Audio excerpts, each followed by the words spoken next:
So the one thing I learned from this poetry journey is that I just rhymed Ralph Macchio with Ralph Ciaccio. So eat that, Emily Dickinson, you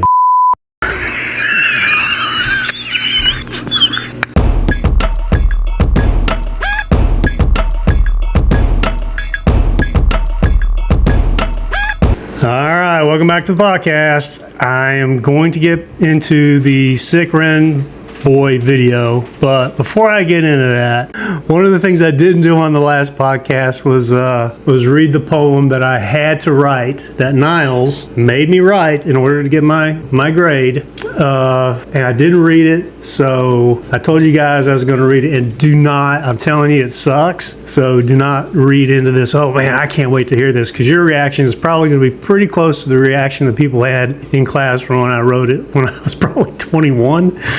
So I'm gonna give it the old college try and see what you think. It's been a long time since I actually read this, but let's get to it. This is I didn't even title it, I don't think. So here's the poem. Here it goes. I hate a poem that doesn't rhyme. It makes confusion for my mind, like which one's Starsky and which one's Hutch. These thoughts of it are just too much. The odes, the sonnets, the limericks, I have no idea what's in it. So the one thing I learned from this poetry journey is that I just rhymed Ralph Macchio with Ralph Ciaccio. So eat that, Emily Dickinson, you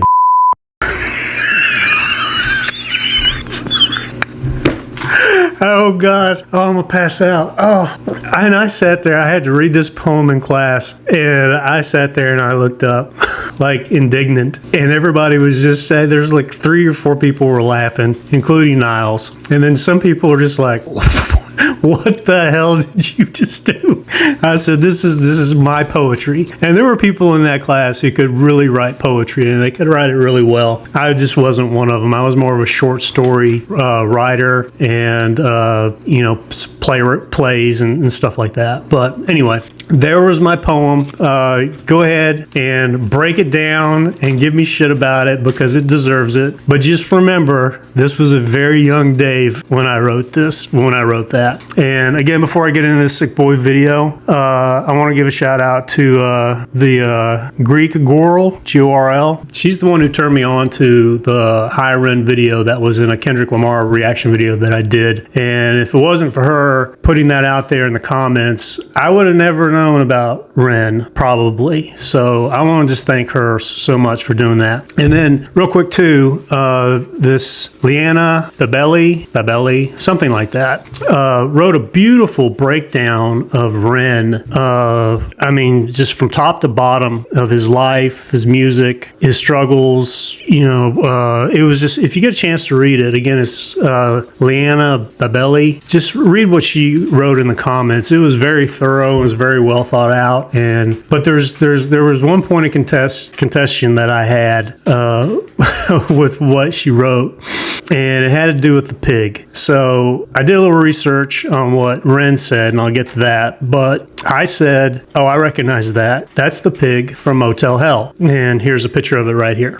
Okay, so that was the first time in cinema that there was somebody walking around in a horror movie. This was 1980. Motel Hell came out in 1980. It was a horror comedy, and it featured, the pig head. That was the first time in cinema that was done. And they repurposed that for one of the Saw movies that I didn't see. But anyway, the point is, she was saying that the pig represents the corruption and absurdity of governments and, education and the system and, money and banks and this, that, and the other. And I can't disagree with that. In the United States, a lot of people call cops pigs. So, but the visualization of the pig head and the man standing behind Ren wearing the butcher smock, I mean, that's Motel Hell. I actually did look up what Ren meant when he just showed the pig in his videos. So I'm gonna do a little reaction on that. Well, I'll do a reaction on that after I watch Sick Boi, and then I'll go ahead and do a aftermath video of what I thought of Sick Boi, and then also the Motel Hell and what Ren said it was. And I'm not saying that Ren and you guys are wrong. I'm just saying that I'm right. Somewhere along the way, that came as an influence to him. In what form, I don't know, but we'll get to it. Anyway, let's go ahead and get in this video. Sick Boi, this is the one everybody suggested that I watch first, so that is what I'm going to do. Not a very long video, and I don't know if this is really part of that trilogy, which I forget the name of it right now off the top of my head, but I am going to do that. But somebody suggested I do this one first, so that's what I'm going to do. So without further ado, here we go.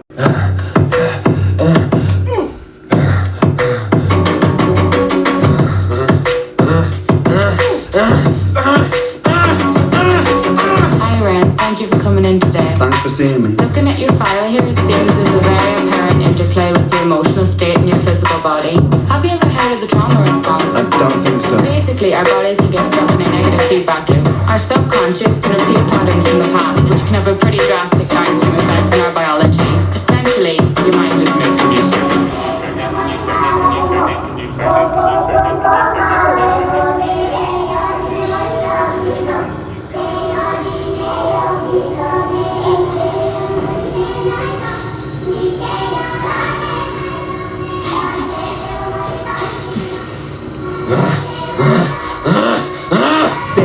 Sick boy, bitten by a tick boy, looking for that fix boy, anabolic steroids, stem cell, poster boy, pass out, white noise, quick fix, make oil, I'm about to break boy. Oh, what a shame, he's in pain, have another go, take another pill, here, take a couple more, let's see how you're doing in another week or so, you'll be feeling worse when the side effects will show, derealization, medical patient, losing patience with the process, walking hand in hand with Satan, complications with the medication, inflammation, dehydration, inhalation, aggravation, building up a toleration, drown, soccer, drown, soccer, drown, soccer, drown, I've been feeling like I'm drowning with my feet upon the ground, I've been screaming, I've been shouting, but I never make a sound, I've been looking for a way out, but I always seem to drown. Is this all making sense, Ren?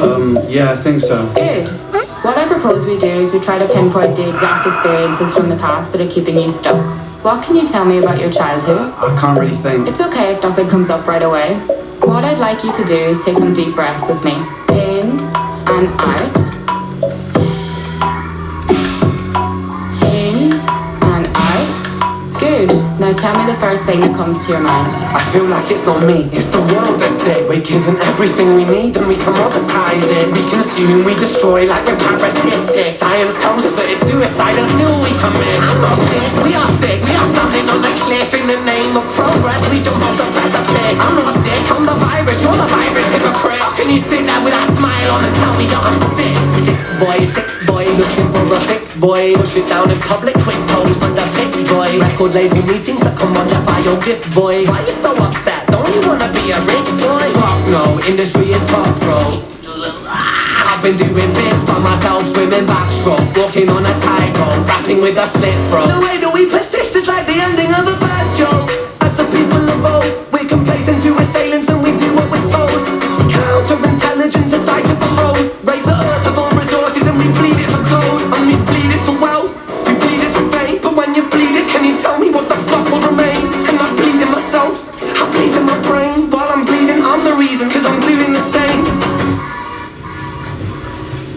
Dude, that was freaking wild, man. I love this. All right, that is my favorite of the two I've seen so far. I mean, as much as High Ren is just so much high performance art, this was the way they filmed it too, going back and forth between the psychiatrist, which is basically reasoning, and then that thing over your shoulder, that pig is what that he uses, that is just still there, that contrast, that back and forth that we talked about before, and the lyricism in the piece was just so. I mean, you can just really, you could really kind of bump to it, you know. It was oh, dude, man, I really like that. I'm gonna watch that again. I'll probably tell my so she doesn't wake up, to play that song over and over again. That was really, really cool. I love that. So, wow, there's a lot to unpack in that video. So watch the next video that I'm going to do, which is going to be Ren the Aftermath again, where I break this down like an academic. I said I wouldn't, but I'll break it down. And let me go ahead and get into Ren's interpretation of what the pig means. Let me ask you a question that may relate to what you guys were just talking about. Sure. What does the pig mask represent? It is Animal Farm. Animal Farm. So yeah, I was, and coming back to your question as well, I was a huge dystopian literature fan growing up. I don't know why. Ever since I was a kid, I was just really attracted to that. I watched the Zeitgeist movie when I was about 14 years old. I don't know if you ever watched Zeitgeist, but that blew my mind. And then I became obsessed with reading Aldous Huxley, George Orwell, Kurt Vonnegut, people like this, and that really leaked into my way of how I was viewing the world. And Animal Farm, is the story of these natural hierarchies that we form, and how the animals were subject to fall, and just how the humans were. And the pig, for me, the pig mask that kind of pops up in those things, it's almost like an uncomfortable companion who represents a lot of things. He represents greed, he represents my illness, but he's also so familiar in all of those situations that it's like the thing that I'm frustrated with and have been at war with, he's been there for so long that he's also my friend in a way. Or like Donnie Darko movie where you've got the rabbit there, and he's he's an ominous character, but he's also a comforting kind of character for Donnie in that. And it's kind of like that, really. It's like this thing that is always there with me on this journey that is fucking my life up, but at the same time there's a comfort in there, because without him, and it's for anyone to think about, if I was just to wake up tomorrow and we didn't have to wake up and swallow a bunch of pills, and I was just 100% well, it'd be a surreal, obviously it would be great, but it would be a very surreal transition to not have that familiarity of just like, even now I'm sat here and my shins are hurting, my feet are hurting. It's to not have that familiarity when it's all that I've known, because I don't even really remember what it's like to feel completely healthy. So it's bizarre, because there's a weird comfort in it, at the same time as being a discomfort.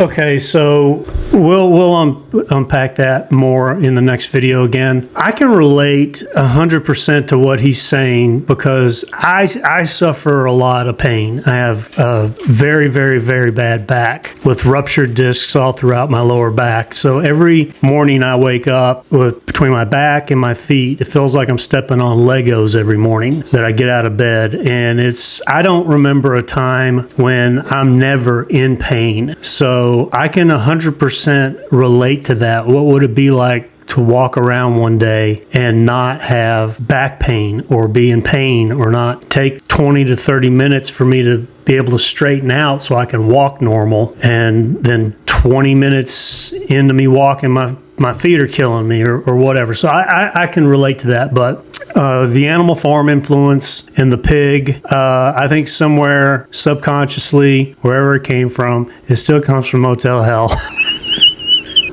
I'm sorry. I'm doing that whole academic thing where I'm right, you're wrong. It means everything to it means different things to everybody, 100%. But I'm telling you, it's from Motel Hell. That's the first time somebody wearing a pig's head ever appeared in a visual form. I don't know about in literature, but him talking about Kurt Vonnegut, and if you haven't read Vonnegut, it's fantastic, especially Harrison Bergeron. Read that as far as, this dystopian society of equality of humanity. It's brilliant. And George Orwell, of course, Animal Farm, what a great reference. So he's obviously very, very intellectually and self-educated. I don't know if he's based on his illness, I don't think he's been to a university, and that doesn't matter. I think it's the pursuit of curiosity and knowledge is what makes you smart. Like Einstein said, the true sign of intelligence is not knowledge but imagination. And Ren is a beacon of imagination and creativity, poetry and craftsmanship. The guy's amazing. I'm so thank you guys so much for turning me on to him, and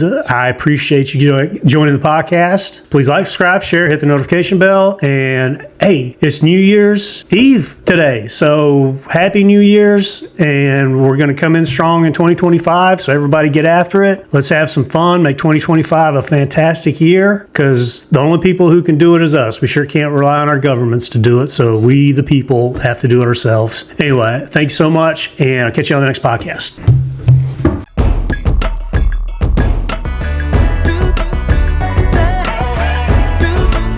Yeah.